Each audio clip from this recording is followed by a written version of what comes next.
Dede. Halo. Dede ada nggak sih? Oh ada. Mila.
Temboknya pelangi, Ibu.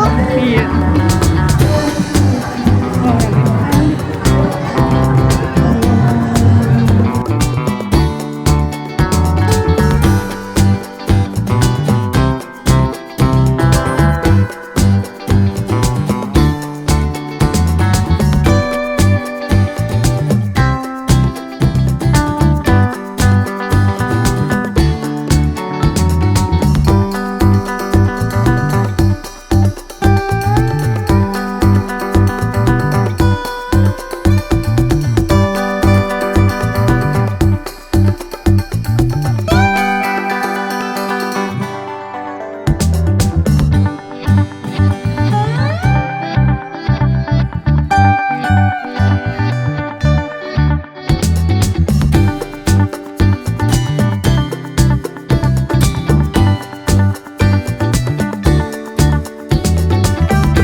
Mila jaketnya copot.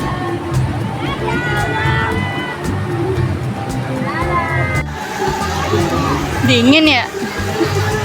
Itu tempat panas. Basah. Lemes banget. Oh, begitu.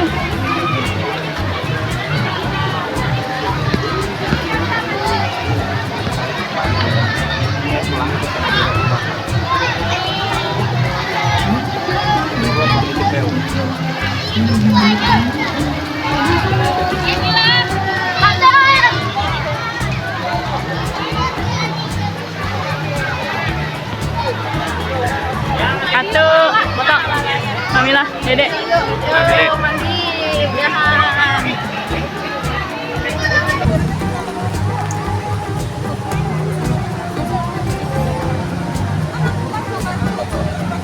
Siap belum?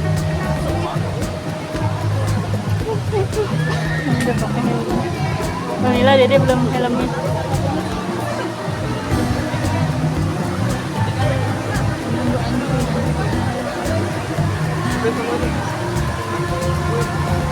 Kita mau berpetualang. Are you ready?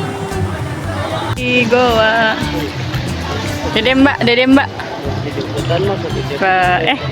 Dede. Oh, Udah siap masuk? belum. Saya. Itu nyampur ke sini, masuk dari lorong belakang. Karena untuk ujung gua lala itu masih ada lorong dan masih ada mulut gua yang di belakang sana. Cuman untuk di belakang sana itu mulut guanya posisinya di atap gua, jadi vertikal. Ada yang sana ya? Jarang, karena untuk ditelusuri dari sini itu kita harus menyelam dulu, Pak. Oh. Sekitar 20 meteran jarak penyelaman. Kalau untuk masuk lewat sono itu guanya juga vertikal, jadi harus turun menggunakan tali.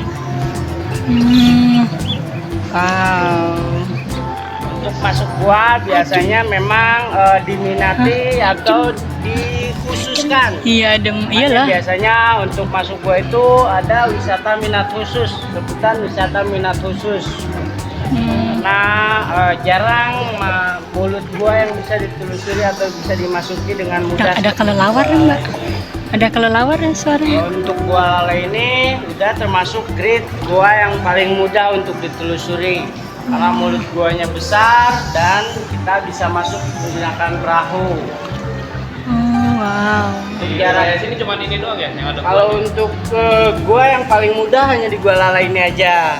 Cuman untuk di Kelapa Nunggal ini sejauh ini udah hampir 200 gua, Pak, yang udah kita data. Dan udah kita telusuri. Karena untuk pegunungan kapur itu banyak menyimpan sumber air, Pak. Jadi banyak gua. Dingin ya, Karena Mbak? dari 200 gua Dingin, itu jadi yang dingin. pernah kita telusuri. Iyalah, hampir di dalam 80%-nya itu gua sumber mata air. Untuk gua lala ini yang bisa ditelusuri menggunakan perahu hanya jarak 100 meteran kurang lebih. Untuk ditelusuri lebih lanjut itu dengan cara menyelam. Ada sedikit lorong nanti di ujung yang bisa dilalui ya dengan cara menyelam. Dalam gua itu ada yang namanya zona abadi. Jadi untuk di dalam itu tidak bisa untuk pohon-pohon tumbuh karena tidak tersentuh cahaya matahari. Jadi untuk pohon tumbuh itu hanya bisa sampai sini atau di mulut gua aja. Disebut gua lala ya. Ya betul. Karena di sini gua ini tuh atapnya kering, tidak ada tetesan atau tidak ada rembesan di atap di atas guanya, jadi banyak dihuni kelelawar. Untuk namanya sendiri, kenapa disebut gua lalai? Karena hampir 80% penghuni guanya itu kelelawar atau lalai dalam bahasa Sunda. Tumba.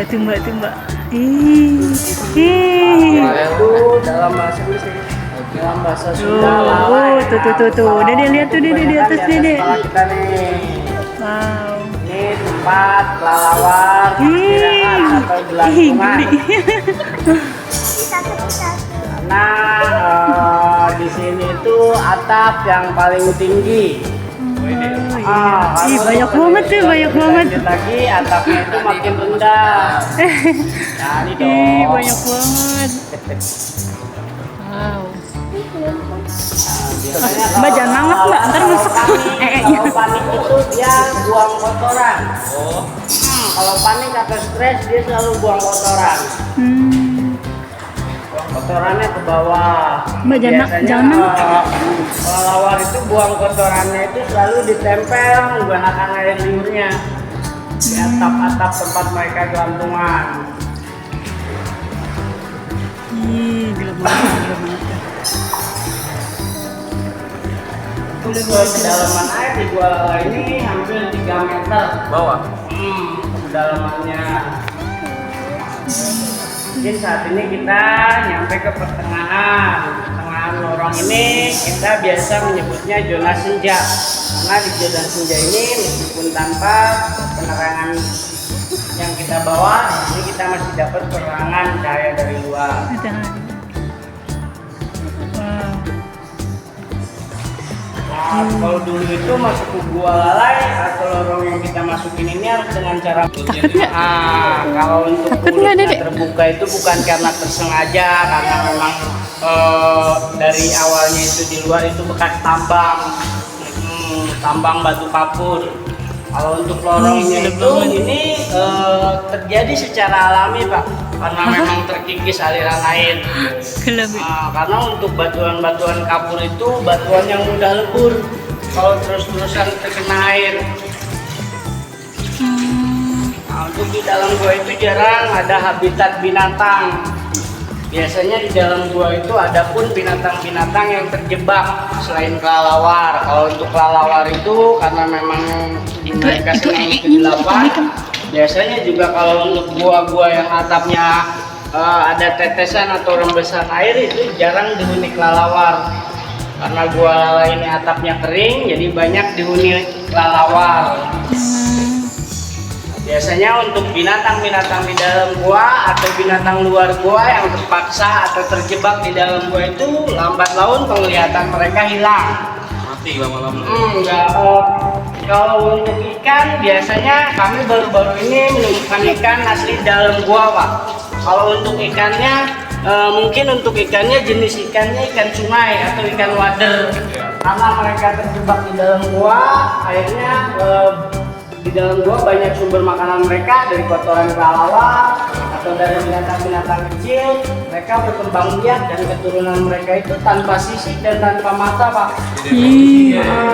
Evolusi. Kemarin kita menemukan ikan seperti itu. Kalau Ada ikannya apa? itu ikan Ya, ada busur air atau doang. Ikan wader. Tapi mereka tidak ada sisik dan tidak Iya, ada nggak ada. mata. Jadi transparan. Terjebak. Oh ini yang sana lagi. Penelusuran pelaku kita sampai sini. Masih lanjut lagi, cara menyelam di depan. Kayaknya banyak sih. Tuh, nah ini biasanya di sini kelelawar penuhnya. Kotoran-kotorannya. Ini kotoran kelelawar semua. Cuman karena guanya sering dimasuki, jadi kelelawarnya pindah ke depan yang paling tinggi tadi. Jadi nggak pernah terlalu didayung, juga dia jarang. Saya kira ada sungai emang. Kalau untuk ke dalam lagi, nah jarak penyelaman sekitar 20 meter itu kita masih bisa ketemu lorong besar, Pak. Itu ke titik sumber mata airnya itu masih lumayan Ada lagi jauh. tuh. Sekitar jarak 20 meteran, ada lorong Bisa besar pegang dan nggak? di Gua bisa atasnya pegang. itu ada mulut gua yang terbuka oleh tambang juga di belakangnya. Karena untuk di belakang gunung ini masih ada pertambangan, Pak. Tambangan yang masih nakal atau ilegal. Iya, ada. Tambang batu ini ya. Iya, Dingin, batuan tapi dingin. kapur. Oh berarti semua tambang di sini harus berizin semua ya?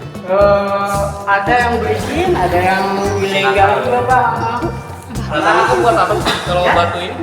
Kalau untuk batuan kapur ini biasanya untuk bahan baku semen, Pak. Oh, Untuk bahan baku semen atau untuk pengurukan konstruksi biasanya. Untuk gua yang lebih alami atau lebih bagus dari gua Lala ini sebetulnya masih banyak Pak, karena Gunung Kelapa Nunggal ini banyak menyimpan kandungan atau mata air. Jadi untuk di Gunung Kelapa Nunggal ini banyak buah. Tuh di atas tuh, di atas tuh. Nggak apa-apa dekat, tapi jangan mingkem, jangan mangap. Ada komunitas cinta alam yang ada di Kelapa Nunggal. Biasanya juga kita ngadain open trip ke Panjat Tebing atau untuk gua lain. Dulu Kelapa Nunggal juga ada curug dadakan yang biasa pakai untuk rafting.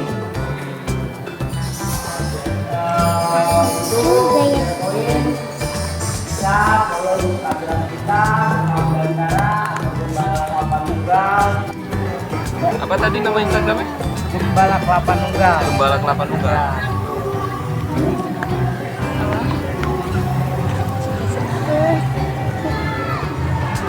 Oh berarti gua semacam ini bukan hanya di sini ya? Bukan cuma di sini, Dan Bang. udah terbuka umum? Cuman untuk satu-satunya gua yang bisa ditelusuri untuk umum. Oh. Hanya di Gua Lala ini aja. Kalau untuk gua lain itu biasanya untuk anak-anak kampus. Ayo berenang.